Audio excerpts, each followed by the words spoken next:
So let's go over motion in space, which pretty much deals with everything that you need to talk about astrophysics. So essentially, we're going to start with a position vector, R of t, and we're going to use the letter S for the position. R of t is going to be a vector function, from Cal 1, basically R prime is going to be the velocity, just like when you had functions in Cal 1 as position functions, the derivative was the velocity vector, and the acceleration is going to be the second derivative, of course. So let's do an example of this. The sketch of R of t equals cosine 3 pi over 4t and comma sine of pi over 2t is right here in gray. And so let's find the acceleration and the velocity at 1, and then I'll show you a really cool animation. So let me port this over to some scratch paper, and we'll work it out. So R of t is cosine of 3 pi over 4t, comma sine of pi over 2t. And so then R prime of t, we're going to use the chain rule here, is going to be negative 3 pi over 4 sine of 3 pi over 4t, comma, and then pi over 2 cosine of pi over 2t. And then we can take the derivative again. This will be the velocity.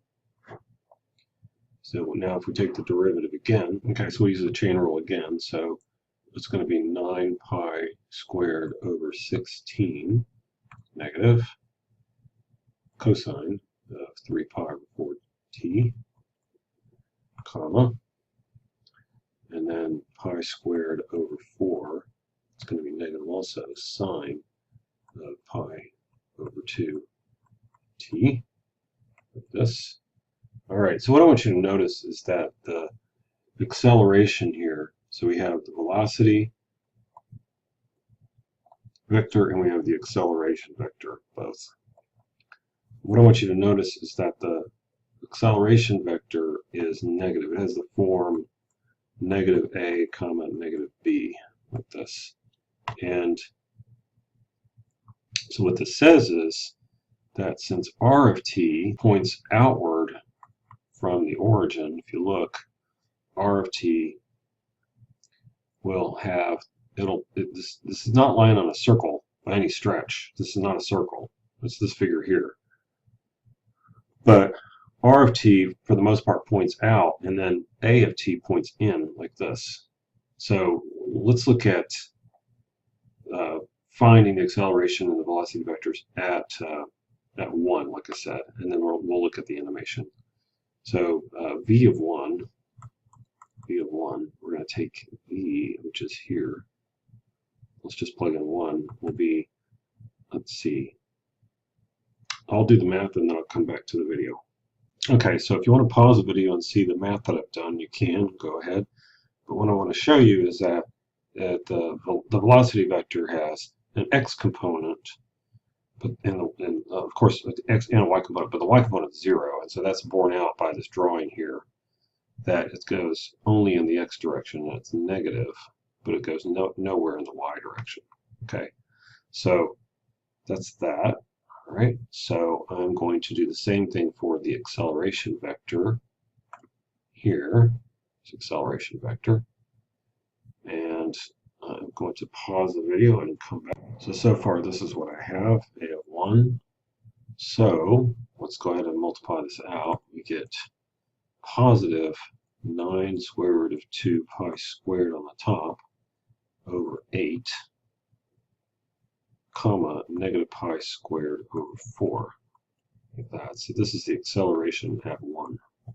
And sure enough, acceleration goes to the southwest, and this would go toward the southwest.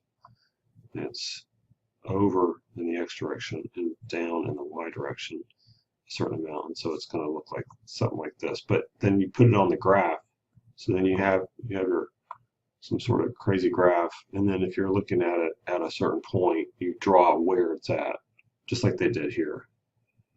Draw where it's at there. You don't start from the origin. You start from where t equals. So apparently this is t equals 1 here. The position vector is t. The position vector ends up there. What's happening here is this. There's the position vector right there. So let me show you what this looks like in a little animation. So here we are. The velocity vector is here. Acceleration vector comes down this way. And if you look down here, t, these are the t values on the real line. So if you animate this, notice that the velocity vector and the acceleration vector kind of look like they're perpendicular. This isn't always the case, but notice the acceleration vector pretty much looks like it's the same length all the way around, but it's not. And then if we throw in the position vector in there, position vector just comes straight from the origin. And so that's one animation. Now I want to show you while we're here the animation of another graph. Here, let me just pause it for a second. Well, let's keep going, then I'll pause it. So the velocity vector is, let me take out the position. Velocity vector goes along the direction of the curve, and then the acceleration, watch it, sometimes is in the opposite direction.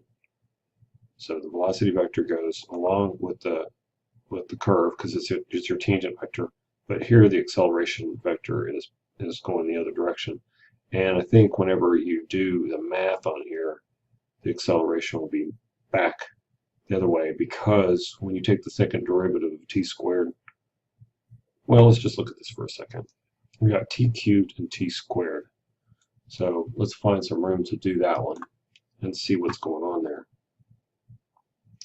So we have, so for example, if r of t is t cubed and t squared, let's see what's going on with the acceleration vector there. This is the velocity vector, v of t. And so this would be 3t squared, comma 2t. And then the acceleration vector is r double prime of t. That's 6t, comma 2. Yeah, 6t, comma 2.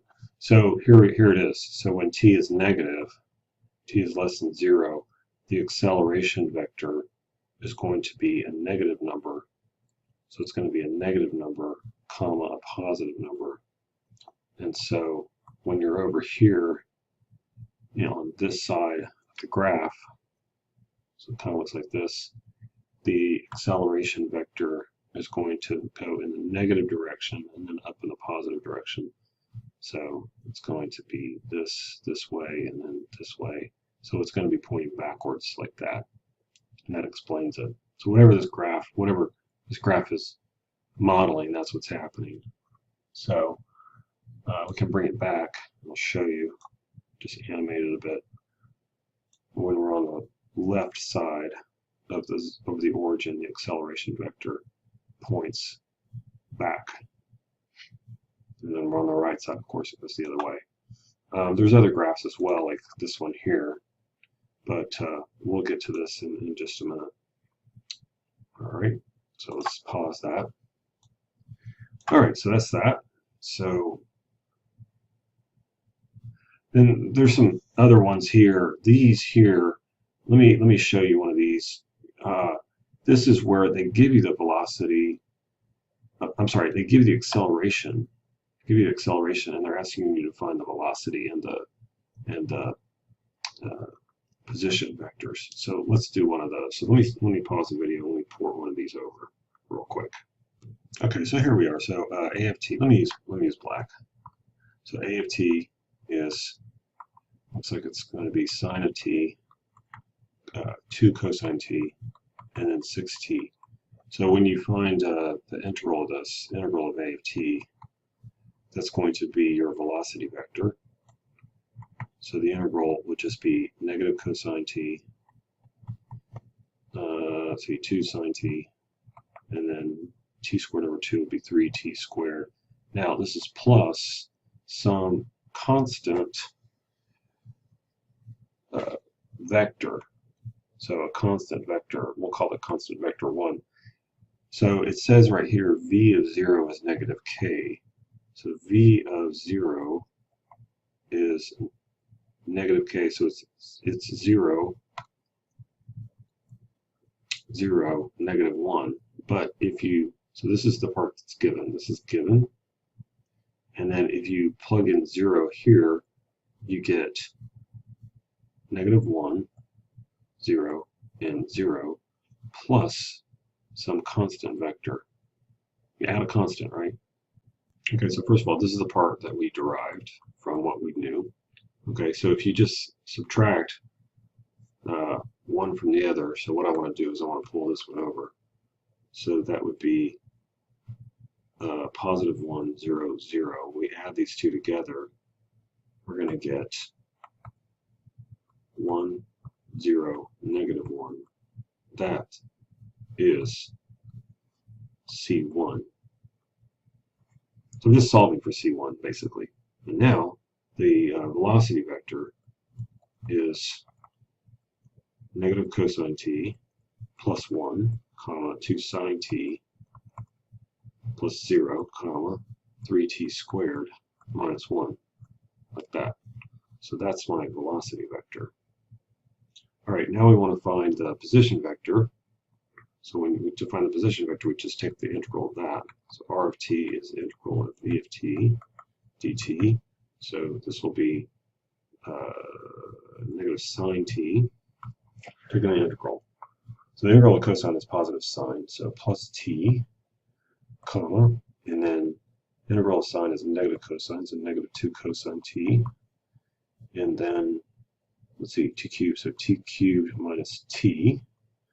All right, so plus a constant, so we're going to call that constant 2. Notice I'm writing the constants with lines over them because they're vectors, right? They're vectors. Now, going back to the problem, it says r of 0 is j minus 4k. So, given that r of 0 is j, and I think it's minus 4k, yeah, minus 4k. So it's like this. That's r of 0. Now if we plug in 0 here, bigger, we get 0, negative 2, and 0, plus c2 as a vector. So when we move things over, so I want to subtract, let's see, add 0, positive 2, all these change signs, right? We get 0, 3, negative 4 equals c2 as a vector. So then you go back to r and you tack on the c2.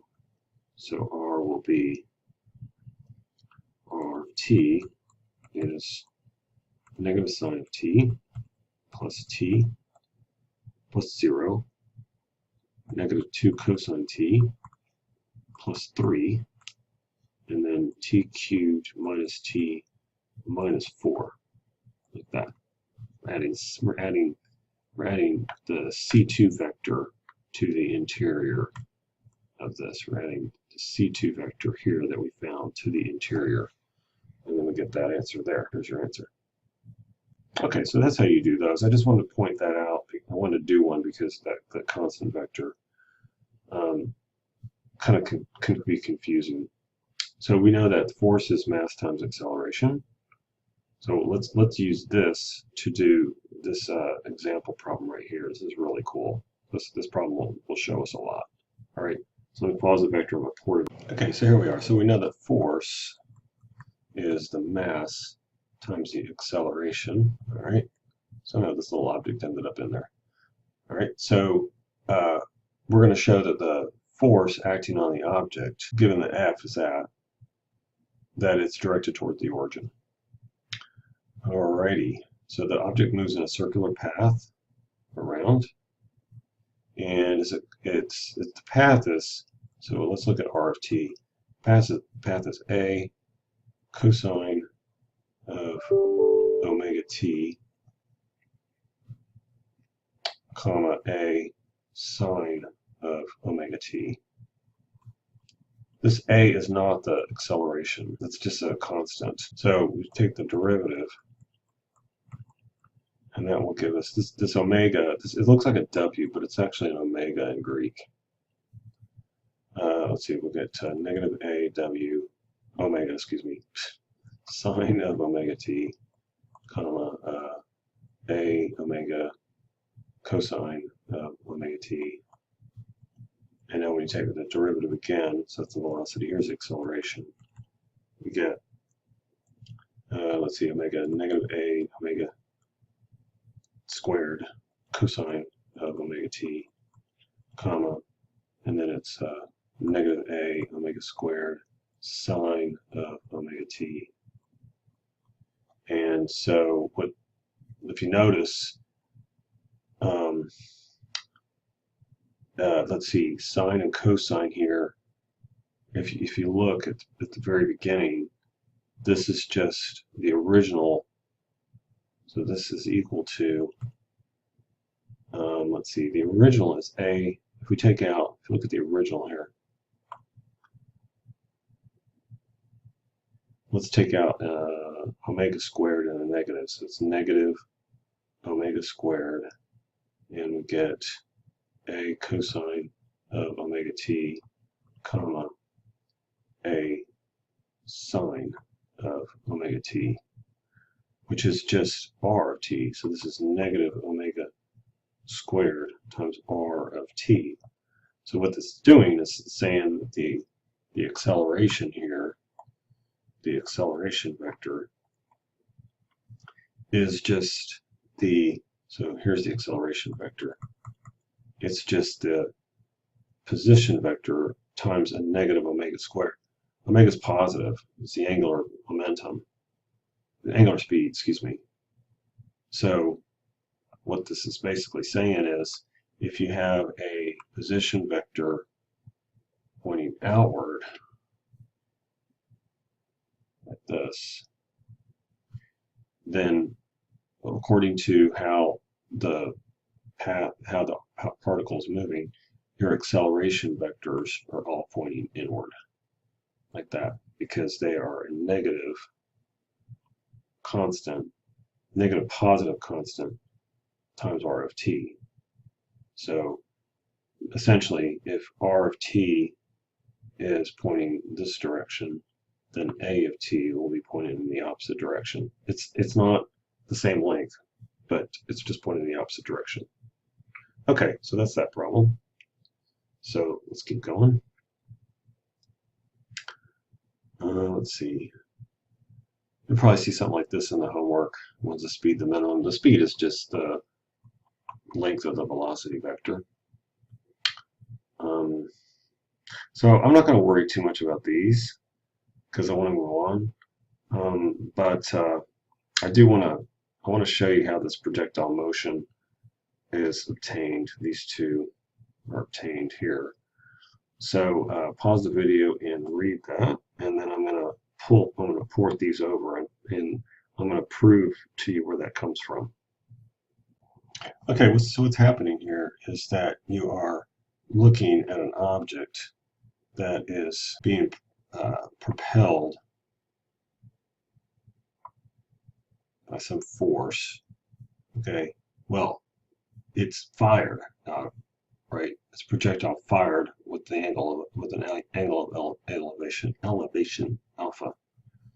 So after it's fired out, then only the force of gravity is acting on it, and the force of gravity goes straight down.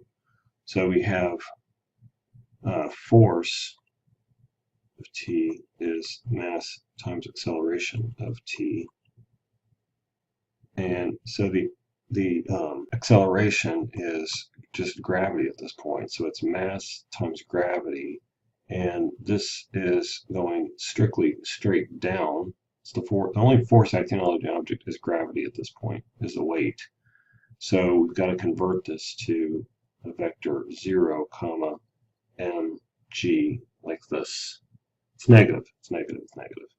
So it's negative, it's pointing down. So that's negative mg.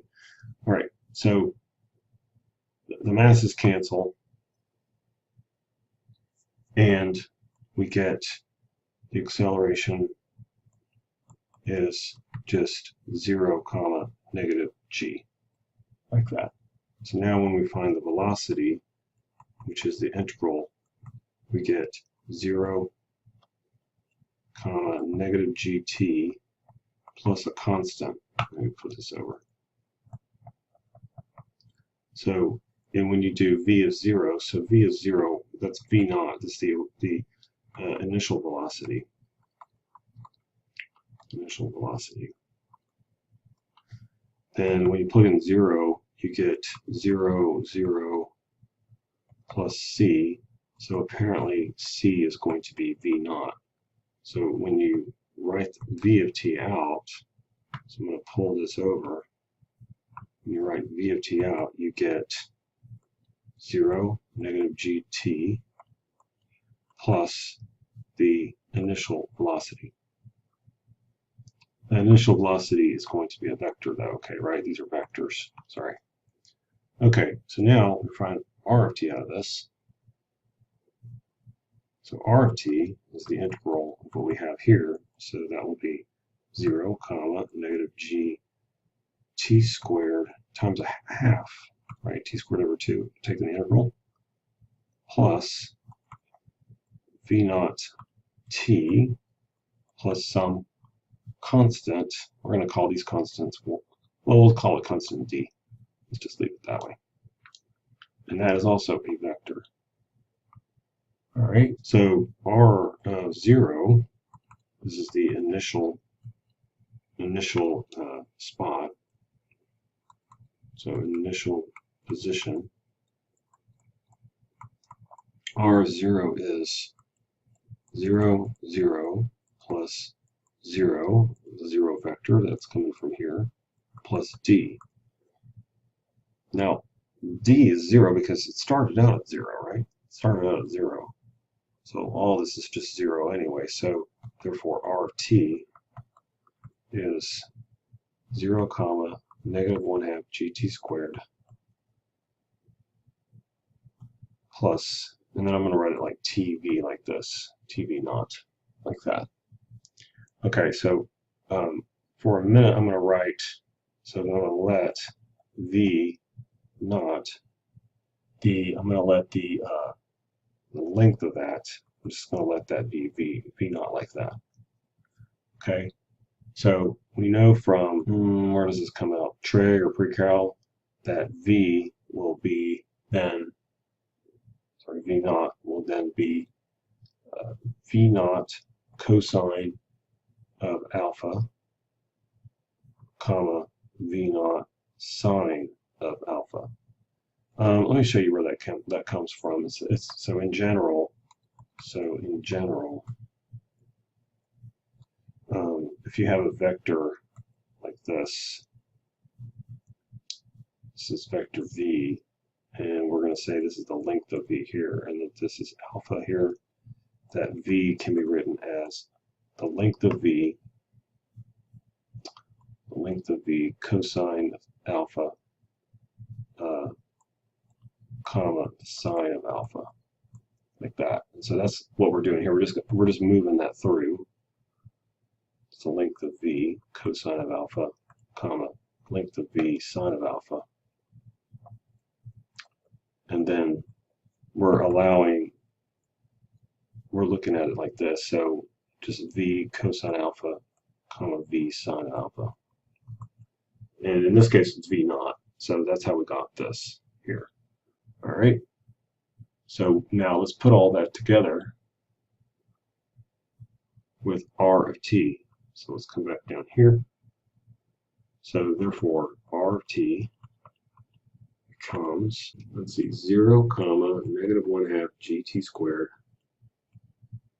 plus t times all that v stuff. So it's v naught cosine of alpha,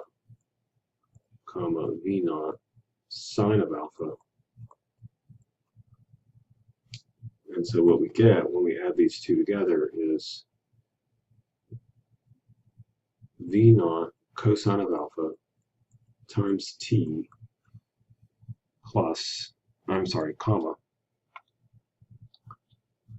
v naught sine of alpha times t minus 1/2 gt squared, like that.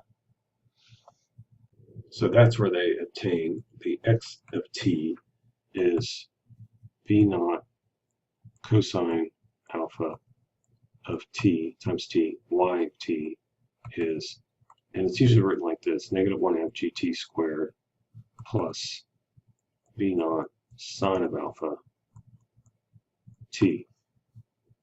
And there you have it.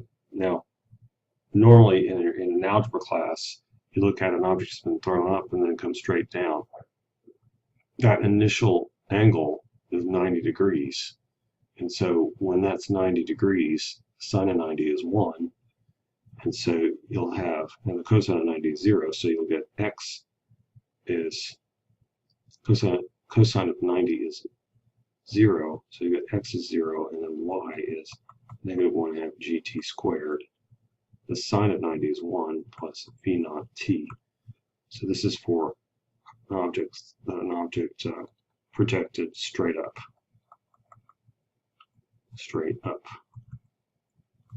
But if there's an angle involved that's not 90 degrees, we use these two formulas here.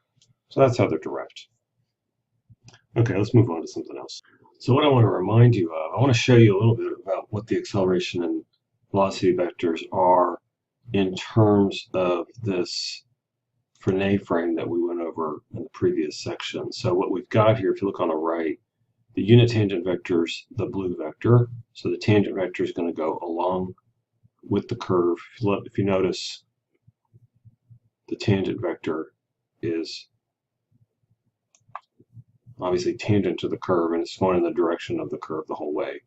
The unit normal vector is always pointing inward here, and then the binormal vector is pointing up. So we talked about this in the last video. Okay, so I'm going to pause it. Let's go back just a second. I want to bring it back a little bit to about right here. Now, we have the unit tangent vector, the normal vector, and the binormal vector here. Now, over here in this one, if you notice on the right here, the let me just show you, the function is different here and here. Okay, but they both give helixes. This r of t is our classic one we've been talking about, and this, let's call it s of t, is not the one we've been talking about, but it is still a helix. Okay, but they're very different functions. So I just want to point that out. The one on the right here is moving faster up. If you look, as the t values change, it's getting, the coils of the helix are getting closer and closer together. So for values of t that are moving along the real line down here, the vectors are changing much faster than the vectors would be over here. Okay, so I just want to point that out before I start the animation going. So if you look on the left one, we have velocity vector and the acceleration vector. These are not corresponding so much directly with the tangent and the normal. The tangent vector obviously is it's derived from the velocity, the r prime. But the acceleration vector, not so much for n. We'll see. So let's look at it. So as you go up, since it's going faster around, the acceleration vector is getting much bigger, and so is the velocity vector. Look how here in the beginning they're pretty small. All right, right here they're pretty small compared to, like, maybe right here. Right, now if you start it over, they're really small, like that. They're almost imperceptible. So on the one so I think I have a classic one here, that's that one. Anyway, so what I want to point out though is the following. The velocity vector the acceleration vector is always in this frame. It's always in the TN plane. All right, it's always in the TN plane. It's called the osculating plane. So if I stop it here, let me stop it. The one on the left. Let me stop it, and let's go up to the right one. And I'm going to stop it at approximately the same point. Something like this here. So if you notice, this normal vector is always in the plane that is going to be determined by t and n. All right, and so that's the little fact. So let's talk about that a little bit with some formulas. So here we are. So we have a function here in black, and then we have the tangent vector in blue here. So I know that the function is going from left to right because the tangent vector is pointing in that direction. And then they have the unit normal vector, unit tangent, unit normal vector going in that direction. Okay, and then A is going to be in the plane formed by those two. So the plane is this dotted plane here. It's the plane formed by these two. So the acceleration vector is in the osculating plane, the plane formed by T and N. This is the TN plane. All right, and so that's borne out by this formula right here. The acceleration vector is essentially it's a linear combination of t and n. So basically what this is saying is that you can always write your acceleration vector as some combination. It's some combination of t plus n. It's just that you have these coefficients here, all right, that determine where A is in there. So K is the curvature in that, and V prime is the magnitude of V is the magnitude of the velocity. It's right here. And then V prime is the derivative of that. All right, now this formula right here is pretty unwieldy to deal with. It's easier to deal with this formula here, these two formulas here. So it turns out, and I didn't write this down, but this is in the book, that A is A sub t times the unit tangent vector plus A sub n times the unit normal vector. A sub t is just the coefficient of the tangent vector, and A sub n is the coefficient of the normal vector. And so I'll give these two formulas to you on a test. Just know how to use them. Know how to use them. So I would invite you to pause the video and read this right here.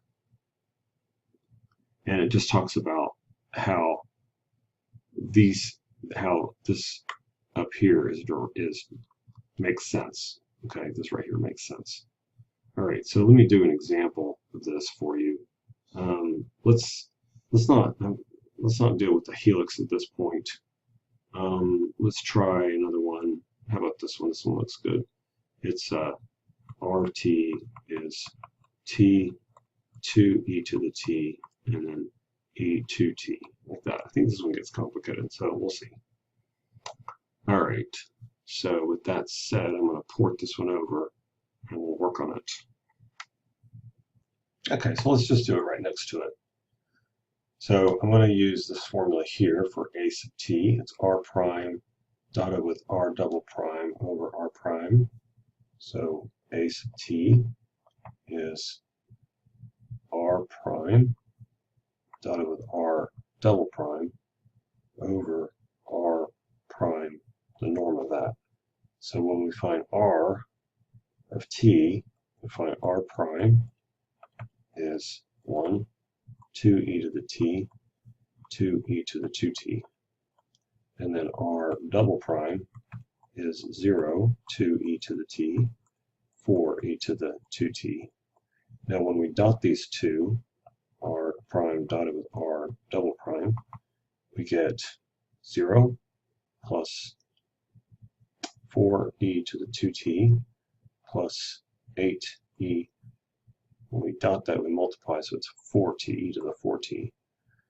And so we get just this here. And now when we take, if you look at the bottom, we have to find the norm, the length of r prime. So the length of r prime is going to give us the square root of 1 plus 4e to the 2t plus 4e to the 8t. When you wait. When you square this one here, you get e to the 2t, and when you square this other one, it's e to the 4t.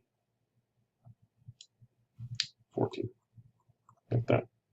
So basically what you have here is a sub t is 4e to the 2t plus 8e to the 4t all over this square root. And it doesn't look like that square root can be simplified anymore.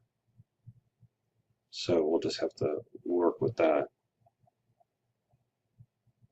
Okay, so that's a sub t. Oh, wait, I think you can factor the bottom there. Hang on one second. If you take the bottom and, let's see, isn't this 1 plus 2e to the 2t here? And I think it's squared, right? So then this becomes 4. We can take out of the top, we can take out 4e to the 2t, and what's left is 1 plus 2e to the 2t. There we go. And then on the bottom, this one's squared square root. That's also 1 plus 2e to the 2t. So these cancel. And then so a sub t is just 4e to the 2t power. Okay, so now let's find the other one. A sub n is using the cross product of r prime and r double prime. So we have r prime and r double prime, so we're going to take these two, and we're going to find the cross product of those. So doing that, we get, so I'm going to cross out the first column, and we get 8e to the 3t minus 4e to the 3t, comma. Now I'm going to cross out the second column, and we're going to go backwards, so it's 0 minus 4e to the 2t, comma, and then we'll cross out the last one, and it looks like we're going to get 2e to the t minus 0. So when we clean this up, we get 4e to the 3t, comma, negative 4e to the 2t, comma, 2e to the t. And if you take out an e to the t, 2e to the t, you get 2e to the 2t, comma, negative 2e to the t, comma, 1. So that's the numerator. And then the denominator of this last one is r prime, the norm of r prime, the length of r prime, which we found to be, oh, it was this. This was the length. So if we write that out, we get a sub n is equal to all this business on top, 2e to the 2t, comma, negative 2e to the t, comma, 1, all over 1 plus 2e to the 2t. Now, if you'll notice, it's the length of it, right? This is the length of the cross product. So we go back and we do one last thing. It's the length of this. So the length of it will give us 2e to the t. and then it's the square root of everything inside squared. So that's 4e to the 4t plus 4e to the 2t plus 1 inside over 1 plus 2e to the 2t, right? And then this numerator is just the same as the denominator here. This piece here is the same as this. That's what we found over here. We factored it, and then it became that. So basically what we have is just 2e to the t. So we had 4e to the 2t for a sub t, and we have 2e to the t for a sub n. So therefore, a is 4e to the 2t times the tangent, unit tangent vector, plus 2e to the t times a unit normal vector. So how would this look graphically speaking? Well, if you look at let's look at an example of one. Let's see. So let's go back to what r was. So r was this t, 2e to the t, e to the 2t. So geometrically, what's going on here? Okay, so r of t was t, 2e to the t, e to the 2t. So let's see what happens like maybe at r of, let's say r of 0, yeah, r of 0. So r of 0 gives you 0, 2, 1. Now a of 0 gives you 4 t plus 2 n. So whatever this graph looks like, I'll tell you what, I'll graph it and come back. All right, so the plot didn't look very interesting. So what I'm going to do instead is I'm just going to assume that the r of t function looks like this. And r of t is going in the left to right direction. So the tangent vector in green here is tangent to the curve. I could have made it a little better than that. Tangent to the curve, more like this. Okay, and then the normal vectors, let's suppose it's pointed inside. The point is that I want to look at the acceleration vector in terms of the tangent and normal vector. So everything before is negative t values, and this is at t equals 0. All right, so we're going to go 4 in the t direction, 1, 2, 3, 4 in the t direction, and 2 in the n direction. And so your acceleration vector would look like this then. So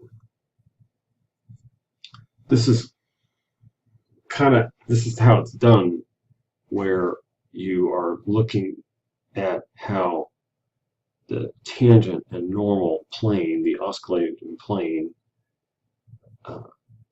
offers you a way to describe the acceleration vector as a linear combination of both of those. So let's see what's next here. That's about it. This one I've done on a look at the old tests, and that's about it. That's about all you need to know for this section. Skip Kepler's law. Skip all the Kepler's law stuff.